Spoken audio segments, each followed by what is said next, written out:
चलो स्टार्ट करते हैं आज अपना नेक्स्ट चैप्टर, जो कि आपका इनऑर्गेनिक केमिस्ट्री का ही है। देखो हम लोग पिछली 2 यूनिट्स में या 2 चैप्टर में हम लोग कुछ बेसिक चीजों के बारे में पढ़ गए हैं। इनऑर्गेनिक की कुछ बेसिक चीजें आप लोग बात कर रहे थे, जैसे कि आपने पढ़ा कि आपने एक एटम की स्ट्रक्चर के बारे में पढ़ा।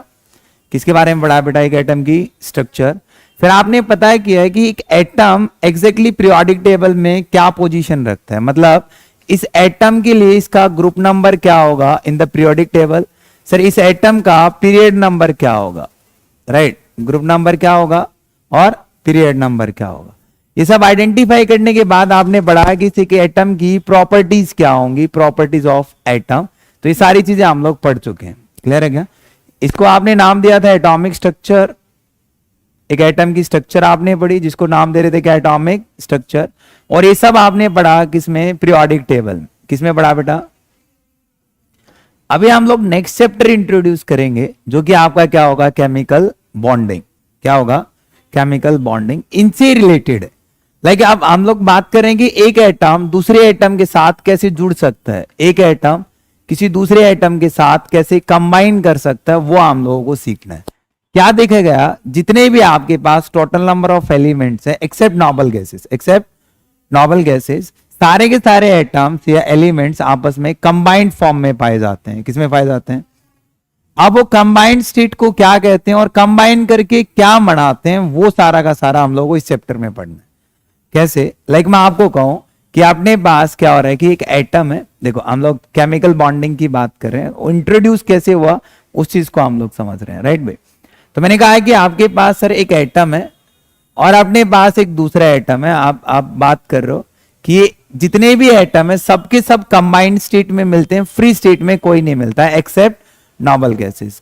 तो एक एटम दूसरे एटम के साथ क्या कर रहा है बेटा? कंबाइन कर रहा है। क्या कर रहा है यहां पे? कंबाइन। और जो कंबाइन करने की कैपेसिटी होती है एक एटम के साथ दूसरे एटम की, उस कैपेसिटी को हम लोग कह देते हैं उस एटम की क्या? वैलेंसी। सही है? The combining capacity of an atom या of an element is known as its valency. ये जो वैलेंसी होती है ये क्या कहलाती है? इसकी कंबाइनिंग कैपेसिटी। इसको क्या बोलते हैं? Combining capacity of an atom. Clear है बेटा? किसी एटम की कंबाइन करने की कैपेसिटी। ठीक है सर, उसने कंबाइन किया तो कंबाइन करके क्या फॉर्म होता है? यहां पे आपके पास एक एटम आता है, आपके पास एक दूसरा एटम आता है, 2 एटम है और दोनों एटम कंबाइन कर गए। क्या कर गए बेटा? कंबाइन। और कंबाइन करके यहां आपको क्या दे रहा है? एक बॉन्ड। क्या दे रहा है? एक बॉन्ड। क्लियर है भाई? एक एटम ने दूसरे एटम के साथ क्या कर लिया? कंबाइन कर लिया और दोनों एटम के बीच में क्या बन गई? एक बॉन्डिंग। क्या बन गई? एक। अब ये जो बॉन्ड बन रहा है वो बॉन्ड आपका स्ट्रॉन्ग भी हो सकता है और ये बॉन्ड आपका वीक भी हो सकता है। तो यहां पे हम लोग इस बॉन्ड की बात कर रहे हैं तो 2 अलग अलग टाइप के बॉन्ड आप स्टडी करोगे। एक मैंने कहा कि आपके पास मान लो स्ट्रॉन्ग बॉन्ड है। कैसा बॉन्ड है बेटा? Strong bond. कब कहेंगे वो हम लोग चेक करेंगे। या फिर मैं आपको कहूं कि आपके पास क्या बन सकता है? Weak bond. क्या बनेगा?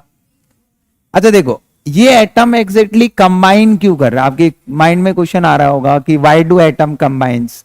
आ रहा होगा नहीं आ रहा होगा? तो एग्जैक्टली एटम कंबाइन करता है स्टेबलाइज होने के लिए। क्या करने के लिए? और वो स्टेबलाइज कब होगा? आपने पढ़ते आ रहे हो स्टार्टिंग से कि स्टेबिलिटी इनवर्सली प्रोपोर्शनल है किसके बेटा? एनर्जी के। सर किसी एटम में एनर्जी जितनी कम होगी वो एटम उतना ज्यादा क्या होगा? स्टेबलाइज होगा। तो बेसिकली एक एटम दूसरे एटम के साथ कंबाइन कर रहा है और कंबाइन करेगा तो वहां से क्या बाहर निकलेगी? एनर्जी। तो यहां से क्या रिलीज होगी बेटा? एनर्जी। तो यहां से एनर्जी रिलीज होगी। क्या रिलीज हुई? सही है क्या? मान लो एनर्जी ज्यादा रिलीज होती है। एनर्जी क्या होती है? ज्यादा रिलीज हुई तो मोर स्टेबल या कम स्टेबल? मोर स्टेबल, क्योंकि एनर्जी निकल ज्यादा गई, बची कम। और बची कम तो क्या होगा? जितनी कम एनर्जी उतनी ज्यादा स्टेबिलिटी। तो जनरली क्या देखा गया? जब एक एटम दूसरे एटम के साथ कंबाइन करता है और कंबाइन करके क्या फॉर्म करता है? बॉन्ड फॉर्म करता है, तो वहां से क्या रिलीज होती है बेटा? एनर्जी। अब वो एनर्जी ज्यादा रिलीज होती है या वो एनर्जी कम रिलीज होती है, आप उसके बेस पे भी बॉन्ड्स को डिवाइड करते हो। क्लियर है क्या? मान लो कहीं एक एटम दूसरा एटम कंबाइन कर रहा है और वहां पे जो रिलीज्ड एनर्जी है वो क्या है? बहुत ज्यादा, तो यहां पे रिलीज एनर्जी क्या मिलेगी आपको, रिलीज एनर्जी लिख सकता हूं मैक्सिमम होगी, सही है क्या, और यहां रिलीज एनर्जी क्या होगी, मिनिमम।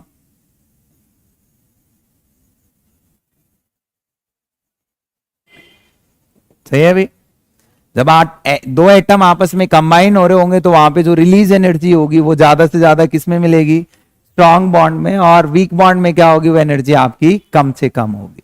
अब आप फर्दर सोचो यहां पे स्ट्रॉन्ग बॉन्ड को और कैसे कैटेगराइज कर सकते हैं। मैं कहता हूं वो सारे के सारे बॉन्ड्स जहां में आपका इलेक्ट्रॉन्स का इन्वॉल्वमेंट मिलता है। किसका इन्वॉल्वमेंट मिलता है, मतलब जिन बॉन्ड फॉर्मेशन में लॉस ऑफ इलेक्ट्रॉन्स हो, गेन ऑफ इलेक्ट्रॉन्स हो, या फिर म्यूचुअल शेयरिंग ऑफ इलेक्ट्रॉन्स हो, तो उन केसेस में आपके सारे के सारे बॉन्ड जो बनते हैं कैसे बनते हैं, स्ट्रॉन्ग। तो बेसिकली हम लोग ऐसे लिखते हैं यहां पे कि क्या, इलेक्ट्रॉन पार्टिसिपेशन, मतलब जिस भी बॉन्ड फॉर्मेशन में आपके इलेक्ट्रॉन पार्टिसिपेट करें, क्या पार्टिसिपेट करें, इलेक्ट्रॉन्स, तो उन बॉन्ड्स को हम लोग नाम दे देंगे क्या, स्ट्रॉन्ग बॉन्ड। और जहां पे आपके इलेक्ट्रॉन का पार्टिसिपेशन 0% है तो उनको हम लोग क्या बोलेंगे, वीक बॉन्ड्स। तो जहां भी आपके इलेक्ट्रॉन्स पार्टिसिपेट करते हैं, जहां पे भी क्या पार्टिसिपेट करते हैं, इलेक्ट्रॉन्स, तो that type of bonds is known as chemical bond. उन टाइप के बॉन्ड्स को क्या कहेंगे, केमिकल बॉन्ड। और जहां पे आपका इलेक्ट्रॉन पार्टिसिपेट नहीं कर रहा उनको हम लोग बोलेंगे फिजिकल बॉन्ड्स। तो बेसिकली जो हम लोग बॉन्ड्स को डिवाइड करते हैं are of two type, one is chemical bond, another one is, जो कि आपका फोर्थ चैप्टर है, केमिकल बॉन्डिंग। ये हम लोगों को सीखना है, बट मैं आपको सारे के सारे बॉन्ड्स इसी चैप्टर में पढ़ाऊंगा। हम लोग इसी चैप्टर में सारे बॉन्ड्स को लेके चलेंगे। क्लियर है क्या। तो यहां पे आप बात करोगे आपके पास एक बॉन्ड बनेगा जिस बॉन्ड को हम लोग कहेंगे केमिकल बॉन्ड। कब, जब वहां पे क्या पार्टिसिपेशन हो, इलेक्ट्रॉन्स, और जहां पे इलेक्ट्रॉन पार्टिसिपेशन होगा वहां पे एनर्जी क्या निकलेगी, ज्यादा, और एनर्जी ज्यादा निकलेगी तो बॉन्ड कैसा होगा, स्ट्रॉन्ग होगा। अच्छा, वीक बॉन्ड में कोई इलेक्ट्रॉन का पार्टिसिपेशन देखने को नहीं मिलता सर, सही है क्या, एक फिजिकल इंटरेक्शन रहता है जिसकी वजह से वहां पे रिलीज एनर्जी क्या होगी, कम होगी, और रिलीज एनर्जी कम होगी तो क्या होगा, वीक बॉन्ड होगा। ऐसे हम लोग बॉन्ड्स को क्या कर लेते हैं, डिवाइड करके चलते हैं, one is strong another one is weak. अब ये केमिकल बॉन्ड्स में भी कौन कौन से बॉन्ड्स आप डालते हो सर, भाई कुछ ना कुछ तो होगा। तो यहाँ पे हम लोग केमिकल बॉन्ड में जो बॉन्ड रखते हैं उनको हम लोग स्टडी कर लेते हैं एक बार। जो केमिकल बॉन्डिंग आप पढ़ोगे, ये जो केमिकल बॉन्ड आप पढ़ोगे वो हम लोग चेक करते हैं, सही है क्या। तो केमिकल बॉन्ड में आप तीन अलग अलग टाइप्स के बॉन्ड हम लोग स्टडी करेंगे। एक आपके पास आता है आयनिक बॉन्ड। आयनिक बॉन्ड में क्या होता है, एक एटम इलेक्ट्रॉन लूज करता है, दूसरा एटम इलेक्ट्रॉन गेन करता है। हम लोग डिटेलिंग करेंगे क्या होता है आयनिक बॉन्ड, क्यों होता है। Second type of chemical bonds हम लोग बात करते हैं कोवलेंट बॉन्ड। किसकी बात करते हैं बेटा, कोवलेंट बॉन्ड। और कोवलेंट बॉन्ड में क्या होता है, म्यूचुअल शेयरिंग ऑफ इलेक्ट्रॉन्स। एक एटम आएगा, दूसरा एटम आएगा, कहेगा कि एक इलेक्ट्रॉन मैं देता हूं, एक इलेक्ट्रॉन मैं देता हूं, और दोनों एक एक इलेक्ट्रॉन को क्या कर लेते हैं, शेयर कर लेते हैं। तो that type of sharing is known as mutual sharing. एक थर्ड टाइप की जो बॉन्डिंग है यहां पे हम लोग पढ़ेंगे जिसको हम लोग कहते हैं क्या, कोऑर्डिनेट बॉन्ड। तो बेसिकली हम लोग तीन अलग अलग टाइप्स के केमिकल बॉन्ड पढ़ेंगे। One is ionic bond, second one is covalent bond, and third one is coordinate. अब आप लॉजिकल सोचो कि अपने पास जितने भी एटम है, अब ये एटम आप काउंट कर रहे हो, आइदर मेटल हो सकता है सर, और क्या हो सकता है, नॉन मेटल हो सकता है। तो इसी के बेस पे तो मैं बॉन्डिंग डिवाइड करूंगा। तो मैंने कहा कि आयनिक बॉन्ड एक ऐसा बॉन्ड जिसमें आपकी metal and non metal combine हो रही होंगी। क्या कंबाइन हो रही होंगी, metal and non metal. Sir covalent and coordinate bonds के अंदर आपकी दोनों क्या होंगी, नॉन मेटल। एक नॉन मेटल किसी दूसरी नॉन मेटल के साथ कंबाइन कर सकता है, सही है। कंबाइन कैसे करेगा वो हम लोग डील करेंगे, और कंबाइन करेगा तो एनर्जी ज्यादा रिलीज करेगा क्योंकि इलेक्ट्रॉन का पार्टिसिपेशन होगा। तो उस टाइप के बॉन्ड को क्या बोल देंगे, स्ट्रॉन्ग बॉन्ड और केमिकल बॉन्ड। तो all chemical bonds are strong bond. Why, तो आप लिखोगे because during combination large amount of energy are release. Clear है क्या, कोई प्रॉब्लम यहां तक। उसके बाद हम लोग कुछ फिजिकल बॉन्ड्स भी डील करेंगे। क्या डील करेंगे? हालांकि ये बॉन्ड्स आपकी 5th चैप्टर में है, बट मैं आपको यही पढ़ाऊंगा, सही है। फिजिकल बॉन्डिंग में यही करा दूंगा। इसके ठीक बाद हम लोग मॉल कॉन्सेप्ट डील करते हैं, फिर हम लोग गैस स्टेट को डील करेंगे, राइट। तो यहाँ पे फिजिकल बॉन्ड्स में आपके पास दो टाइप के बॉन्ड हम लोग डील करेंगे। एक आपके पास आता है वैन डर वाल फोर्सेस, क्या आते हैं? काइंड ऑफ फिजिकल बॉन्ड्स होते हैं, वैन डर वाल फोर्स। और वैन डर वाल फोर्सेस को भी 3 अलग अलग पार्ट्स में डिवाइड करते हैं। कितने पार्ट्स में बेटा? 3 पार्ट्स। एक आपके पास आएगा यहां पे किज्म फोर्स, एक हम लोग बात करेंगे आपके पास आएगा डिबाय फोर्स, एक आपके पास आएगा यहां पे लंदन फोर्स। क्लियर है क्या? तो बेसिकली हम लोग वैन डर वाल फोर्सेस को 3 अलग अलग ब्रांच में डिवाइड करेंगे, 3 अलग अलग पार्ट्स में डिवाइड करेंगे। वन इज किज्म, जो कि आपने पढ़ा था डाइपोल डाइपोल इंटरेक्शंस। एक सेकंड वन इज डिबाय, जो कि आपका आएगा dipole induce dipole. And last one is London, जो कि क्या होता है? Induce dipole induce dipole. हम लोग सीखेंगे क्या होता है, कैसे होता है। इसी में सेकंड यहां पे हम लोग काउंट करेंगे हाइड्रोजन बॉन्डिंग। और हाइड्रोजन बॉन्डिंग को भी हम लोग 2 अलग अलग पार्ट्स में डिवाइड करेंगे। एक आपका होगा इंटरमॉलिक्यूलर हाइड्रोजन बॉन्डिंग, एक आपका होगा इंट्रामोलिकुलर हाइड्रोजन बॉन्ड।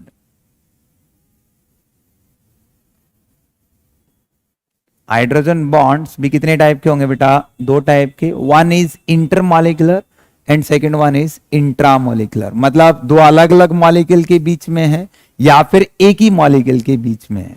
क्लियर है क्या? तो यहां हम लोग को इतने टाइप्स की बॉन्डिंग पढ़नी है, इतने टाइप्स की फोर्सेस पढ़ने। क्लियर है? यदि इनमें सारे के सारे बॉन्ड्स को अरेंज करता हूं, क्या करता हूं? अरेंज करता हूं increasing order of their released energy या फिर increasing order of their bond strength.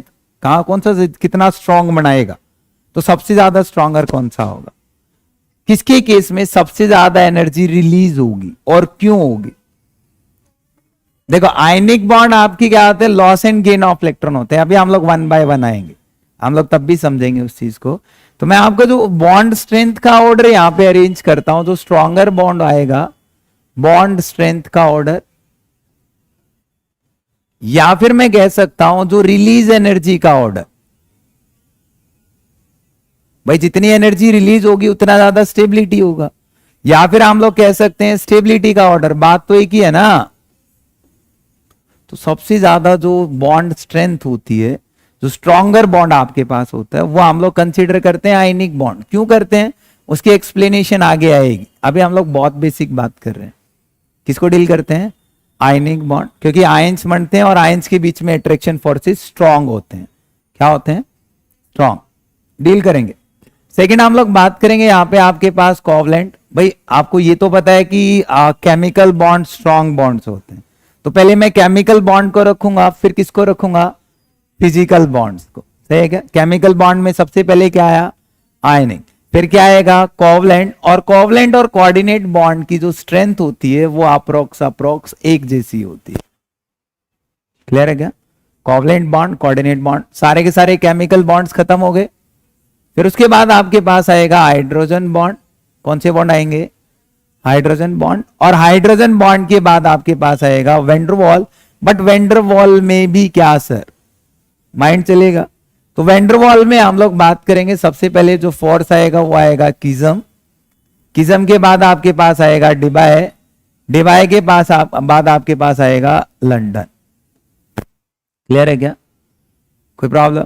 यदि आपको हाइड्रोजन बॉन्डिंग में भी डिवाइड करना है तो पहले आप इंटर को अरेंज करो, फिर आप इंट्रा को अरेंज करो। सही है? ये आपका एग्जैक्ट बॉन्ड स्ट्रेंथ का ऑर्डर आता है। सबसे स्ट्रॉन्गर बॉन्ड जो बनेगा वो बनेगा कौन सा? Ionic bond. फिर कौन सा बॉन्ड होगा? कोवलेंट एंड कोऑर्डिनेट बॉन्ड की इक्वल स्ट्रेंथ होती है। फिर आपकी वैन डर वाल फोर्सेस से पहले hydrogen bond. Hydrogen bond is in a type of van der Waals forces. सीखोगे आगे जब हम लोग बॉन्डिंग पढ़ रहे होंगे। सही है? फिर उसके बाद क्या आएगा आपका? किज्म फोर्स। फिर क्या आएगा बेटा? डिबाय। फिर क्या पढ़ेंगे हम लोग? लंदन। क्लियर है क्या? कोई प्रॉब्लम यहां तक? अब आपके माइंड में जो क्वेश्चन था उस क्वेश्चन को सॉल्व आउट करते हैं। राइट? बहुत बेसिक सा लेक्चर, आज हम लोग ज्यादा नहीं पढ़ेंगे, बहुत बेसिक सी बात करेंगे। आपके माइंड में क्वेश्चन है कि why do atom combine, question क्या है, व्हाई डू एटम कंबाइन, इतना सा क्वेश्चन है। क्यों कंबाइन करते हैं भाई, क्या रीजन है उनको क्यों कंबाइन करना, टू गेन स्टेबिलिटी, या अपने आप को स्टेबलाइज करना चाहता है। तो जनरली एटम कंबाइन क्यों करना चाहता है, टू गेन स्टेबिलिटी, ऐसा ही कुछ है भाई, उसको स्टेबिलिटी चाहिए, वो फ्री स्टेट में अनस्टेबल है, बट कंबाइन होके क्या हो सकता है, स्टेबल। तो वो किसके जैसा बनना चाहेगा कंबाइन होके। तो यहां पे हम लोग एक चीज समझते हैं कि अपने पास ना कुछ नॉबल गैसेस है, देखो आप थोड़ा सा आइडिया लो, अपने पास क्या है, नॉबल गैस, जिनको आप लोग एक नाम और देते हो, क्या बेटा, इनर्ट गैस।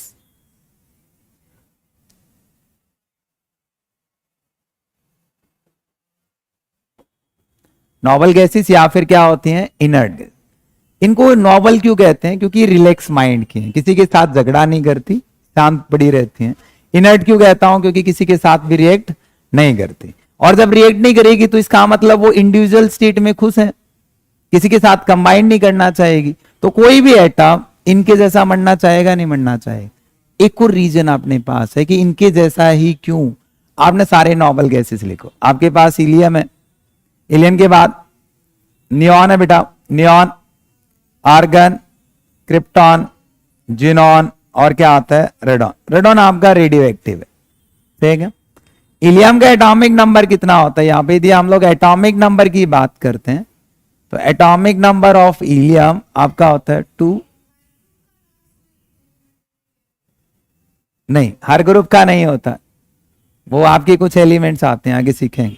हीलियम के बाद नियॉन का एटॉमिक नंबर कितना होता है, 10, आर्गन 18, 32, 36, आगे 54, 86, सही है क्या।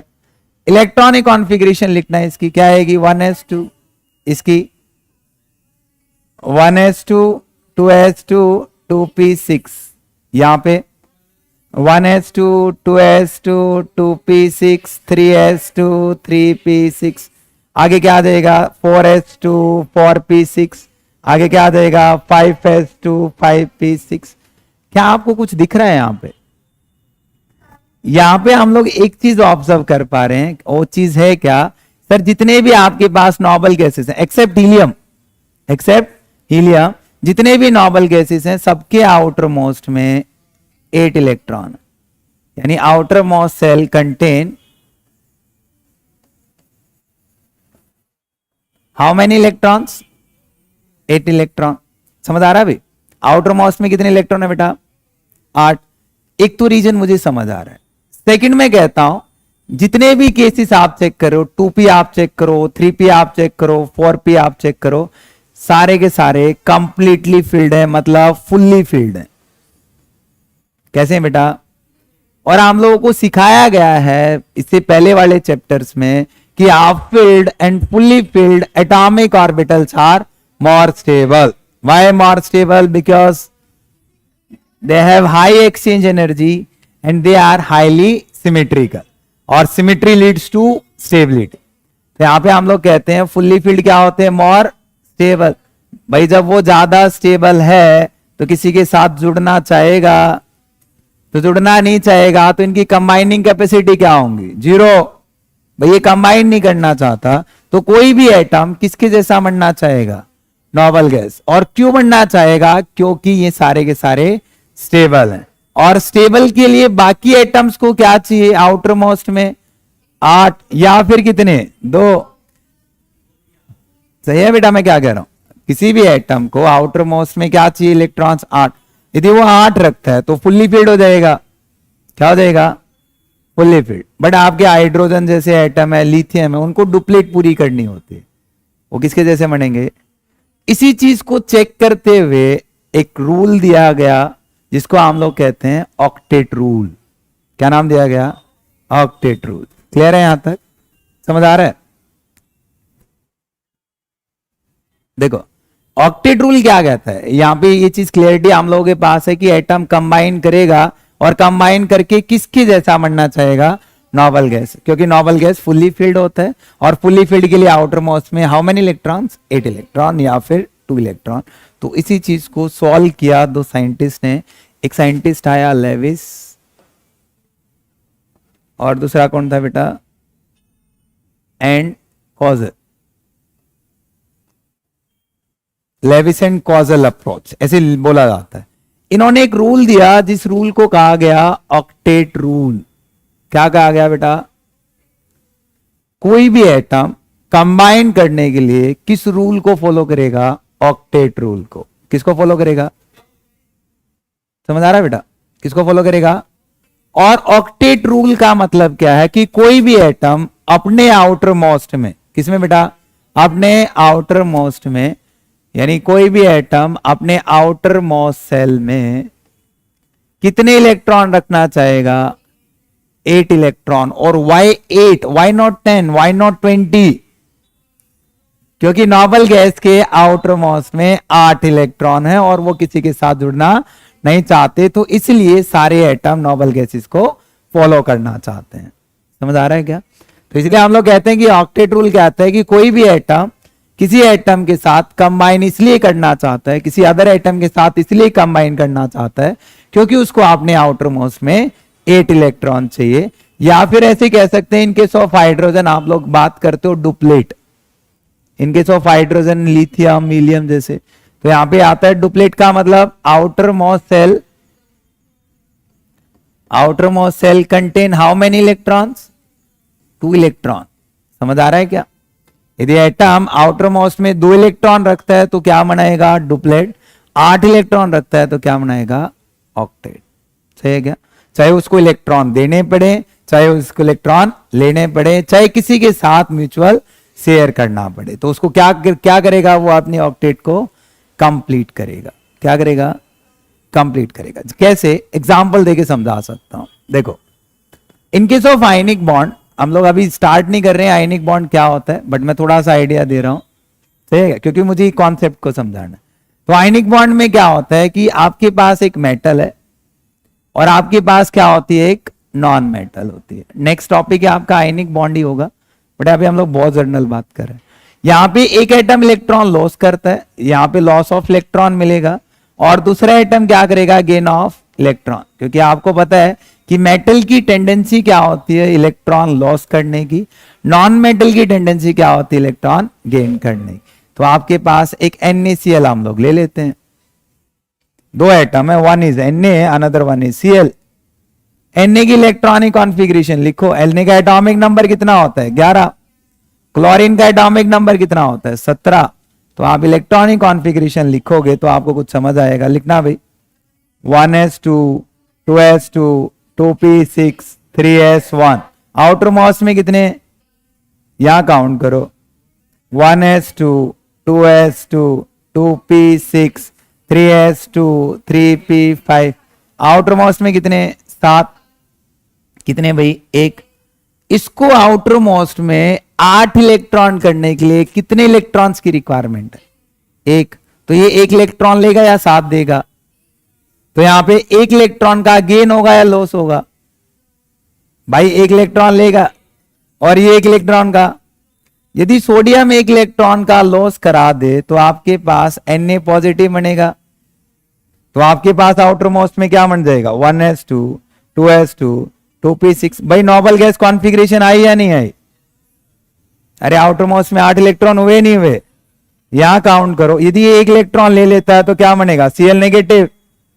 क्या बनेगा, इलेक्ट्रॉनिक कॉन्फ़िगरेशन बनाना भाई, 1s2 2s2 2p6 3s2 3p6। Outer most में 8 हुए नहीं हुए, इसका भी ऑक्टेट पूरा और इसका भी ऑक्टेट पूरा, ये भी नोबल गैस, ये भी नोबल गैस, दोनों कंबाइन कर लेंगे तो आपके पास देखो एक कैटायन है, एक आपके पास एनायन है, दोनों कंबाइन करेंगे तो NaCl बनेगा, नहीं बनेगा। और यहां से क्या निकलेगी, एनर्जी। जितनी ज्यादा एनर्जी निकलेगी मॉलिक्यूल उतना ज्यादा स्टेबल। समझे क्या, आयनिक बॉन्ड बना, आयनिक बॉन्ड में भी क्या हो रही है, ऑक्टेट कंप्लीट हो रही है। सही है क्या। ऐसे हम लोग कोवलेंट बॉन्ड की भी बात कर सकते हैं जिसमें 2 एटम क्या करते हैं, म्यूचुअल शेयरिंग करते हैं। कैसे, यदि मैं कोवलेंट बॉन्ड की बात करता हूं, दो एग्जांपल हम लोग ले लेते हैं आयनिक एंड कोवलेंट का, तो आप समझ पाओगे। यदि हम लोग कोवलेंट बॉन्ड की बात कर रहे हैं, किसकी बात कर रहे हैं भाई? तो कोवलेंट बॉन्ड में क्या आता है कि आपके पास दो नॉन मेटल होते हैं। क्या होती है? दो, एक नॉन मेटल है, दूसरी नॉन मेटल है, दोनों आपस में कंबाइन करके एक बॉन्ड बनाती हैं। क्या बनाती हैं? That bond is known as covalent. किससे कंबाइन करते हैं? देखो समझते हैं। एक ऑक्सीजन है, दूसरी ऑक्सीजन है। ऑक्सीजन का एटॉमिक नंबर कितना है? 8। Electronic configuration 1s2 2s2 2p4। सही है बेटा? यहां काउंट करो sir, 1s2 2s2 2p4। Outer most electron, outer most electron भाई ये भी नहीं दे सकता और ये भी नहीं दे सकता, आपस में loss and gain of electron नहीं हो सकते। तो मैं आउटर मोस्ट इलेक्ट्रॉन को, देखो यहां पे जितने भी हैं उनको एज ए डॉट फॉर्म में दिखाता हूं। किसकी फॉर्म में दिखाता हूं? सीखेंगे क्या होता है, इन स्ट्रक्चर्स को क्या कहते हैं। दूसरा ऑक्सीजन है, उसको भी किसकी फॉर्म में दिखा रहा हूं? डॉट फॉर्म में। इस ऑक्सीजन को 8 इलेक्ट्रॉन करने के लिए कितने इलेक्ट्रॉन्स और चाहिए? 2। इसको कितने चाहिए भाई? 2 इसको चाहिए, 2 इसको चाहिए, तो ये 2 इसके साथ और 2 इसके साथ क्या कर लेगा? तो ये 2 इलेक्ट्रॉन कहां से ले लेगा और ये 2 इलेक्ट्रॉन कहां से ले लेगा? बीच में इलेक्ट्रॉन क्या हो गए? शेयर। क्या हो गए? शेयर। और यहां से इसी को हम लोग कहते हैं म्यूचुअल शेयरिंग। क्या कहते हैं बेटा? आप देखो इलेक्ट्रॉन काउंट करते हैं, काउंट करें। 1 2 3 4 5 6 7 8। इस डब्बे में कितने इलेक्ट्रॉन्स हैं? इसमें काउंट करो 4। 4 तो म्यूचुअल हैं, 4 क्या है? इसके पास ऑलरेडी है, तो टोटल कितने हो गए? इसकी भी ऑक्टेट पूरी हो गई और इसकी भी ऑक्टेट पूरी हो गई और दोनों क्या हो गए? स्टेबल हो गए। अच्छा यहां स्टेबल कैसे भी समझ आ रहा है ना? आउटर मोस्ट कितना? 8 इलेक्ट्रॉन। अच्छा हम लोग Cl2 की बात करते हैं। Cl के आउटर मोस्ट में कितने इलेक्ट्रॉन होते हैं? 7। कितने होते हैं बेटा? ये 7 इलेक्ट्रॉन आ गए। या क्लोरीन के अभी आउटर मोस्ट में कितने इलेक्ट्रॉन आ गए? कितने चाहिए इसको? दूसरी क्लोरीन को, तो ये एक उसके साथ और ये एक इसके साथ शेयर कर लेगा क्या? ये भी शेयर कर लेगा क्या? कितने इलेक्ट्रॉन शेयर हुए? 2। एक इसका और एक इसका, तो 2 इलेक्ट्रॉन यहां पे हैं, 2 और 2 4 और 2 6 और 2 8। यहां काउंट करो 8। म्यूचुअल शेयरिंग है या नहीं? और म्यूचुअल शेयरिंग ऑफ इलेक्ट्रॉन्स है, तो कौन सा बॉन्ड होता है? Covalent bond. कौन सा बॉन्ड कंसीडर करते हैं बेटा? Covalent bond. समझ आ रहा है क्या? आसान है। अब देखो यहां पे आप इस चीज को डील करो। यहां पे ना जो ये हम लोग स्ट्रक्चर्स वगैरह बनाते, हालांकि हम लोग ऑक्टेट रूल की लिमिटेशन ऐसे चलना चाहिए, बट आपको स्ट्रक्चर बनाने नहीं आएगी तो आप लिमिटेशन की सोच ही नहीं पाओगे। हाँ, कोई भी नॉन मेटल नहीं, ऑक्सीजन के साथ कोई और भी आ सकता है, कार्बन आ सकती है, नाइट्रोजन आ सकती है, सल्फर आ सकता है, कुछ भी आ सकता है। The bond between 2 non metals ना। अच्छा देखो एक टर्म आती है आपके पास लेविस डॉट स्ट्रक्चर। क्या आती है बेटा? समझते हैं क्या होते हैं। देखो बेसिक टॉपिक है, ये टॉपिक हम लोग फिनिश करते हैं, फिर आयनिक बॉन्ड स्टार्ट करेंगे। क्लियर है क्या? तो लेविस डॉट स्ट्रक्चर क्या कहता है? देखो वो कहता है कि किसी भी एटम के जो आपके पास आउटर मोस्ट सेल इलेक्ट्रॉन्स हैं, क्या बेटा? Outer most shell electron. तो आप लिखो जो भी आउटर मोस्ट सेल इलेक्ट्रॉन्स हैं उनको आप रिप्रेजेंट करो in the form of small dot, in the form of small dot और स्मॉल क्रॉस।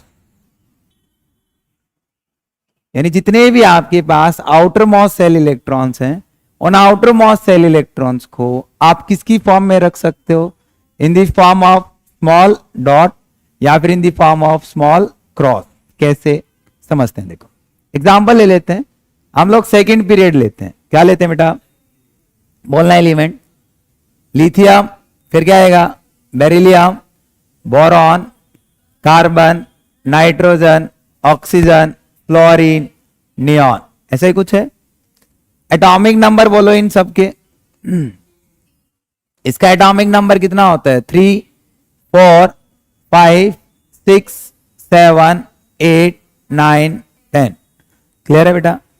इलेक्ट्रॉनिक कॉन्फ़िगरेशन आती है आपको? बोलो फिर। 10th क्लास वाले लिख दो, क्या लिखते थे?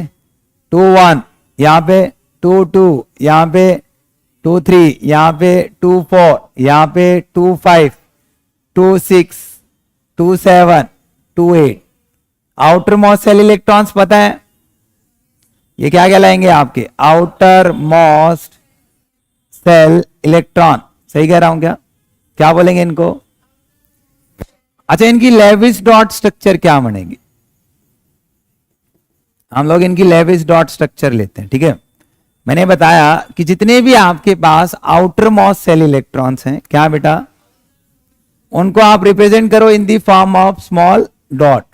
लिथियम है, लिथियम के आउटर मोस्ट में एक इलेक्ट्रॉन है तो एक डॉट हो सकता है, या फिर इसी चीज को मैं ऐसे लिख सकता हूं, लिथियम है, एक स्मॉल क्रॉस हो सकता है, या तो स्मॉल डॉट या फिर स्मॉल क्रॉस। किसने बताया था? लेविस ने। अच्छा, यहां पे बेरिलियम लिखना, कितने इलेक्ट्रॉन है? 2, तो दूर दूर होंगे, अपोजिट साइड। सही है क्या? ऐसा नहीं कि दोनों पास रखोगे, इलेक्ट्रॉन दूर जा सकते हैं। बोरॉन रखना, 1 2 3, दूर है। कार्बन रखना, 1 2 3 4, रिप्रेजेंटेशन होनी चाहिए। नाइट्रोजन रखना, भाई आप 1 2 3 5 इलेक्ट्रॉन्स हैं तो दो तो एक साथ आएंगे। तो ये क्या बन गई इसकी? Lewis dot structure. अच्छा, यहां पे बनाओ ऑक्सीजन, कितने आउटर मोस्ट में? 6, बनाओ 1 2 3 4 5 6। फ्लोरीन 7, एक पेयर में रखेंगे ना बॉन्डिंग बनाने के लिए। नहीं, नाइट्रोजन का फिर इसको आप कहां रखोगे? या तो इसके साथ या इसके साथ या इसके साथ, इसको अलग रख ही नहीं सकते। 2 3 4 5 6, कोई दिक्कत नहीं है। फिर वो साइड में बॉन्ड बनाएगा तो कंबाइन ही हो जाएगा। क्लियर है क्या? यहां काउंट करते हैं। फ्लोरीन के कितने? 7, 1 2 3 4 5 6 और एक। नियॉन के कितने बेटा? 8, 1 2 3 4 5 6 7 8। ये क्या कहलाते हैं? इनकी लेविस डॉट स्ट्रक्चर। इन्हीं की डॉट्स की बेसिस पे हम लोग कोवलेंट बॉन्ड की कुछ स्ट्रक्चर्स बनाएंगे, जिन पे आप लोग उनकी ऑक्टेट्स को कंप्लीट कराओगे। आयनिक बॉन्ड की कुछ स्ट्रक्चर्स बनाएंगे जिनको हम लोग कंप्लीट कर पाएंगे। क्लियर है क्या?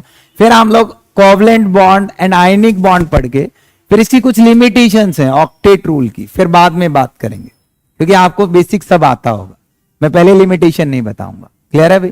तो आज हम लोग इतना ही पढ़ेंगे। नेक्स्ट क्लास में हम लोग स्टार्ट करेंगे अपना आयनिक बॉन्ड, जो कि काफी इंटरेस्टिंग है। आयनिक बॉन्ड क्या होते हैं, प्रॉपर्टीज क्या होती हैं, सब हम लोग चेक करके उसको फिनिश करेंगे। क्लियर है भाई? तो आज के लिए इतना ही, बाकी नेक्स्ट क्लास।